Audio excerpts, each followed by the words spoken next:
అందరినీ అక్రమంగా అని చెప్పి ఈయన పోయి పరామర్శిస్తాడేమో అని. దయచేసి నేను సీనన్న ద్వారా చెప్పేది ఏంటంటే అది ఆపండి. జనాల్లో ఈ 11 ఎందుకు ఇచ్చామా అని చెప్పి సిగ్గుతో తల వంచుకునేటట్టు పరామర్శలు కానివి. నిజంగా మీకు రియలైజేషన్ ఉంటే సీనన్న ఒక ఆర్డర్ చెప్పాడు, ఏది 40 లక్షల ఓట్లు వచ్చాయి మాకు అని మొన్న ఒక రోజు. ఎస్, మేము స్వాగతిస్తున్నాం. 40 లక్షల మంది మీకు ఓటేసినారనే ఇంగిత జ్ఞానం మీరు ఆ 40 లక్షల మంది మనోభావాలు దెబ్బతినకుండా మీరు ప్రవర్తించండి సార్. ఒక్క నిమిషం. ఆ 40 లక్షల ఓట్లు 40 లక్షలు కాదు 40% అండి సార్. 40%. సారీ, 40% మంది. సారీ ఆ 40% ఓట్లు మాకు వచ్చాయి అని చెప్తే ఆ 40% మంది ఓట్లు మీకు వెంటగా నిలబడినప్పుడు ఎందుకేసామా చీ అని వాళ్ళకు అనిపించేటట్టు ప్రవర్తన చేయండి. ఎస్, మేము జగన్మోహన్ రెడ్డి అభిమానులుగా వేసామనంటే ఈరోజు జగన్మోహన్ రెడ్డి ప్రవర్తించే తీరు అలా ఉంది. మేమేం తప్పు చేయలేదు కానీ ప్రజలు మమ్మల్ని ఓడించారు అంటే ఇక్కడ ప్రజలను దూషిస్తున్నారు మీరు. అది సీనన్న కావచ్చు, జగన్మోహన్ రెడ్డి గారు కావచ్చు, ఈయన ప్రజలను అంటే మాదేం తప్పు లేదు, మేము చాలా శుద్ధపూసలం, ప్రజలు తప్పు చేసినారు, మేము ఎంత మంచి చేసినా ప్రజలు తప్పు చేసినారని. ప్రజలు ఎప్పుడు తప్పు చేయరు సార్, ప్రజలు ఎప్పుడు తప్పు చేయరు.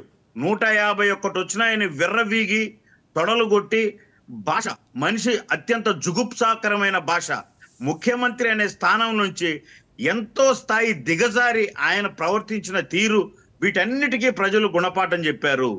మీరు కొద్ది రోజులు ఓపిక పట్టండి. పెన్షన్లు ఎలాగిస్తారు అన్నారు. మీ ఊహకు అందకుండా ఉదయం 5:30కు లేచి గవర్నమెంట్ ఎంప్లాయీస్ చోట సాయంత్రానికి అత్యద్భుతంగా సెక్రటరీ వాళ్ళందరి దగ్గర నంబర్ 1 చెప్పిన మాట ఎన్డీఏ తూచా తప్పకుండా పెన్షన్లు పంచేటప్పటికి మీకు ఇంక మాట్లాడడానికి ఏం లేదు, మీకు విమర్శించడానికి ఏం లేదు. ఆయన చెప్తున్నాడు మీరు ఇవి చెప్పారు, అమ్మ ఒడి చేయండి, మీరు మీ దగ్గర చెప్పించుకొని చేసే పరిస్థితిలో ముఖ్యమంత్రి గారు కానీ ఉప ముఖ్యమంత్రి గారు కానీ ఈ ఎన్డీఏ కూటమి బీజేపీ కానీ లేదు. ఎందుకంటే మీ మాట విన్నారు అని తెలిసిన రోజు నుంచి చెడ్డ పేరు డబుల్ అయితే వస్తుంది. కాబట్టి మీ మాటలు ఇప్పుడున్న ముఖ్యమంత్రి గారి మాటలో లేదంటే ప్రజలు మేము మాట్లాడుతున్నాం, మీరు ఏం జాగ్రత్తలు చెప్పాల్సిన అవసరం లేదు. మీ పరిస్థితి చూసుకోండి. మళ్ళీ చెప్తున్నా, ఉన్న 11 మందిలో 6-7 మంది ఎమ్మెల్యేలు కేంద్ర కార్యాలయానికి అందుబాటులో లేరంట. మీరు చక్కదిద్దుకోండి. ద్వారంపూడి గారికి ఇచ్చిన సవాల్ నిలబెట్టుకుంటున్నారా? తర్వాత ద్వారంపూడి గురించి మాట్లాడారు. ద్వారంపూడి చంద్రశేఖర్ రెడ్డి అనే వ్యక్తి మనిషా సార్? మృగమా అతను? ఒక మహిళా ఎంపీని పక్కన పెట్టుకొని లేదా ఒక మహిళలను పెట్టుకొని అతను మాట్లాడిన భాష, లేదా మా మహిళలు వీర మహిళలు అక్కడికి వెళితే వాళ్ళ మీద మందు దాపిచ్చి వీధి రౌడీలను జుగుప్సాకరంగా దాడి చేయించిన తీరు ఇప్పటికీ ఉన్నాయి వీడియోలు. అటువంటి వ్యక్తి ఈరోజు 100 కోట్ల రూపాయలు, దాదాపు 100 కోట్ల బియ్యం, అక్రమ బియ్యం ఎట్లొచ్చాయండి? ఈ చూస్తూ గమనుండాలా? ఈరోజు మా పౌర సరఫరాల శాఖ మంత్రి మనోహర్ సారు డే 1 నుంచి వీటి మీదే వెంటనే స్టార్ట్ చేశాడు. 100 కోట్ల రూపాయల బియ్యం దొరికే, అక్రమ బియ్యం. మీరు నిజంగా అది సక్రమం లేదండి, అన్నిటికీ ఒకే ఎక్స్ప్రెషన్ పెట్టి సీఎం గారు అన్యాయంగా అక్రమంగా మా నాయకులను, అన్యాయం ఏం లేదు, అక్రమం ఏం లేదు ఇది. కాబట్టి ఆయన మీద కక్ష తీర్చుకుంటున్నారా అంటే కక్ష తీర్చుకోవాల్సిన అవసరం లేదు. ఆయన అక్రమ కట్టడాన్ని గులుస్తున్నారు. ఆయన అవినీతి బియ్యాన్ని ఇంకా చాలా ఉండదు, ఇంకా చాలా మందికి చాలా ఉన్నాయి. అంటే in front there is crocodile festival అని ప్రతి ఒక్కరికి ముందు ముసళ్ళ పండుగ ఉంది. అంటే చట్టం అంటే ఏంటి, చట్టాన్ని ఉల్లంఘిస్తే ఏంటి, అవినీతి చేస్తే ఏంటి, అక్రమంగా మనం దోచుకుంటే ఏంటి, దాచుకుంటే ఏంటి అనేది ప్రతి ఒక్కరికి తగిన గుణపాఠం ఎన్డీఏ గవర్నమెంట్, ఈ ప్రభుత్వం, చంద్రబాబు నాయుడు గారు, పవన్ కళ్యాణ్ గారు, బీజేపీ గారి ఆధ్వర్యంలో వాళ్ళందరికీ నిజంగా ముఖ్యంగా జగన్మోహన్ రెడ్డికి పరిపాలన అంటే ఏంటి అని చూసి నేర్చుకునే విధంగా, అంటే ప్రపంచానికి ఆదర్శవంతంగా పరిపాలన ఉంటుంది సార్. కృష్ణాంజలి గారు, మీరు లైట్ ఆఫ్ అయింది, మీరు కంటిన్యూ చేయండి నాగేంద్ర గారు. అదే పరిపాలన అనేది మనం చెప్పినట్లు కాకుండా, అంటే నేను ఇప్పుడు సీనన్న ఆయన ఒక లెక్చరరు, ఆయన అనుభవజ్ఞుడు, సరే ఆయన తప్పదు ఆయన డిఫెండ్ చేసుకోవడం. కానీ చాలా సార్లు ఆయన కూడా వాస్తవికతను ఒప్పుకోవాల్సిన వచ్చే పరిస్థితులు వచ్చినాయి. ఈరోజు జగన్మోహన్ రెడ్డి గారు మాట్లాడే ప్రతి మాట అంటే ఇటువంటి అధికారం శాశ్వతం కాదు, ఇటువంటి వాటికి ఫుల్ స్టాప్ పెట్టాలి. సరే, మీరు ఎప్పుడన్నా పెట్టారా మీ ప్రభుత్వంలో? మీరు ఎప్పుడన్నా ఇటువంటి అన్పార్లమెంటరీ ఓట్స్ వాడకూడదని మీ ఎమ్మెల్యేలకు చెప్పారా? అంటే ఏ రోజైనా మీరు ఒక రకమైన హాసం చేస్తూ అసెంబ్లీలో మీరు ఎంజాయ్ చేశారు? ఇది మహిళలను మాట్లాడినా ఎమ్మెల్యేలను మాట్లాడినా ఈ భాష ఇక్కడ పనికిరాదని మీరు అనలేదు.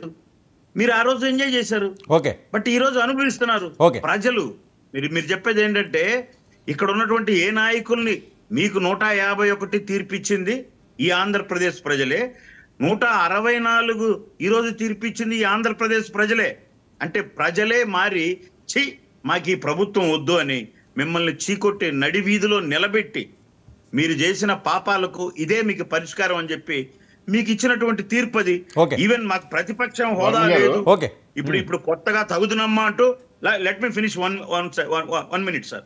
ఇప్పుడు మళ్ళా తగుదునమ్మా అంటూ ఢిల్లీలో ఇప్పుడు మాకు నీతులు చెప్తున్నారు ఒకరిద్దరు ఈ సామంతరాజులు.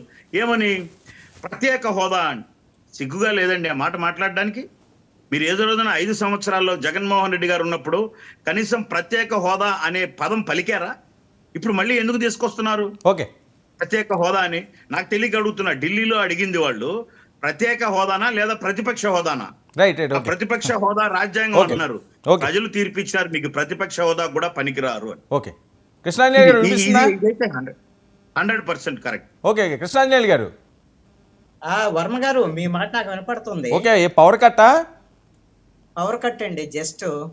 Okay, please continue. అయితే ఇప్పుడు ప్రకృతి కూడా మనకు సహకరించాలి కదా. అవును, కరెక్ట్ గా ఇప్పుడు నేను మాట్లాడే సమయానికే పవర్ కట్ అయింది, దానికి మనం ఏం చేయలేం. కానీ వర్మ గారు, నా వాయిస్ క్లియర్ గా ఉంది? క్లియర్ గా ఉంది, మీరు మాట్లాడొచ్చు. 100 కోట్ల అక్రమాలు, పులివెందుల మీద సీఎం గారు ఫోకస్, నిన్న మాజీ సీఎం గారు పిన్నెల్లి గారి దగ్గర మాట్లాడిన అంశాలు. ఇక్కడ వర్మ గారు, మీకు అదేవిధంగా ప్యానల్ మెంబర్స్ కూడా నమస్కారము. ఇప్పుడు నాగేంద్ర గారు మాట్లాడినటువంటి అంశాలకి కొనసాగింపుగా నేను మాట్లాడతాను. ఎందుకంటే ద్వారంపూడి చంద్రశేఖర్ రెడ్డికి సంబంధించినటువంటి అంశం కూడా చాలా కీలకమైనటువంటిది. ఆయన మాజీ ఎమ్మెల్యే. ఆయన సమయంలో జరిగినటువంటి అక్రమాల మీద తెలుగుదేశం, జనసేన వీళ్ళు చాలా ఆరోపణలు చేశారు. వాళ్ళు ఇప్పుడు ప్రభుత్వంలోకి వచ్చిన తర్వాత యాక్టివిటీలోకి దిగారు. ఇది పేదలకు సంబంధించినటువంటి చౌక బియ్యాన్ని వీళ్ళు దాన్ని ఒక మాఫియా లాగా తయారయ్యి ఇతర దేశాలకు తరలించేటువంటి ముఠాకి ఈ రోజున ద్వారంపూడి చంద్రశేఖర్ రెడ్డి ఉన్నారు అనేటువంటి గతంలో ఆరోపణ ఇప్పుడు ఆధారాలతో సహా వీళ్ళు బయట పెట్టేటువంటి ప్రయత్నం చేస్తున్నారు.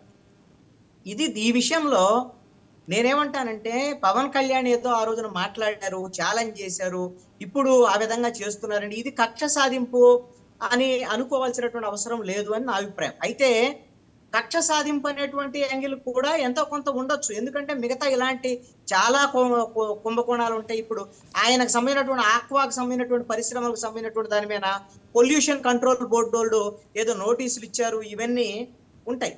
నేనేమంటానంటే, గల్లా జయదేవ్ అనేటువంటి ఒక తెలుగుదేశం ఎంపీ, అదేవిధంగా ఆయన వ్యాపారాలకు సంబంధించినటువంటి విషయంలో పొల్యూషన్ కంట్రోల్ బోర్డు వాళ్ళు లేకపోతే మిగతా వాళ్ళు మీరు కొన్ని విధమైనటువంటి లోపాలు నేను నోటీసులు ఇచ్చినప్పుడు ఆ రోజున ఇది రాజకీయ పరమైనటువంటి కక్ష సాధింపు అని అందరూ గగ్గోలు పెట్టారు కదా. ఇప్పుడు కూడా ఈ విధంగా వైఎస్ఆర్ కాంగ్రెస్ పార్టీకి సంబంధించినటువంటి వాళ్ళ మీద రావటం అనేది కక్ష సాధింపు అని వైసీపీ వాళ్ళు అంటారు.